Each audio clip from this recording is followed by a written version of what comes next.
আরে 3,000 3,500 টাকা রুম দিয়ে তারা থাকে 1 ঘন্টা 2 ঘন্টা থাকতে যান কেন তারা আলাদা বিজনেস করেছিলাম বিচার পার্কে কলেজ ভার্সিটির ফাইন রুম বিদ্যা তারা অসামাজিক কার্যক্রম করা তারা আমরা পাইছি তারা জামাইবো না তারা এখনো জামাইবো না এখন খালি পাইছি আমরা জামাইবো প্রমাণ দিতে পারছ না তো আমরা সেভ করি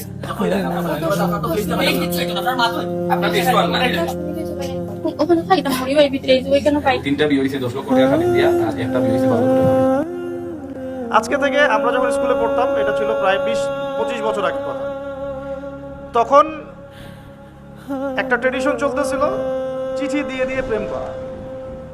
আপনারা জিজ্ঞাসা করেন বড় ভাইদেরকে, ওই সময় চিঠি দিত মানুষ, চিঠি গিয়ে দিত, দেখ চিঠিতে কি লিখছে, চিঠি হস্তান্তর হতো।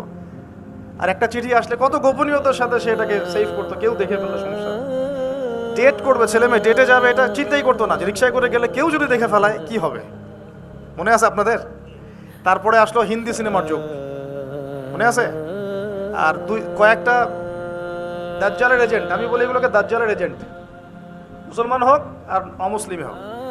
দাজ্জালের কাজ কি? সারা বিশ্বে ফাসাদ সৃষ্টি করা, আর সারা বিশ্বকে শাসন করবে।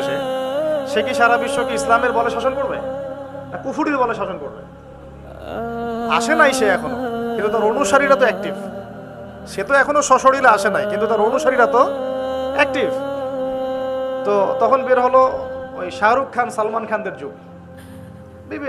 7 দিন পর একটা করে মুভি বের হয়, আর বাংলাদেশ একটা বড় বাজার। এগুলো বাংলাদেশের ইয়াং জেনারেশন একদম গেলা শুরু করে। এই করে করে করে আস্তে আস্তে স্কুলে কলেজ ইউনিভার্সিটিতে খালি প্রেম খালি প্রেম খালি প্রেম শুরু। মনে আছে? তখন আর ওই চুপচুপ করে চিঠি টিঠির যুগ নাই, তখন এখন ওপেন ডেটিং শুরু হয়ে গেছে।